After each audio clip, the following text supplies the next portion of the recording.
नप लिया रोड अगे बनना दूसरे एंगल की बना लिया पे लगता करवा लिया मीटिंग से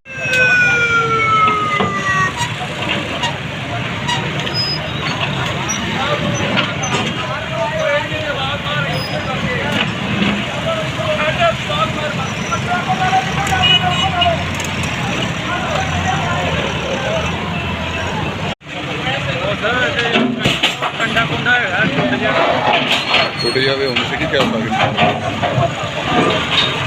सारी जिम्मेदारी नहीं होनी चाहिए।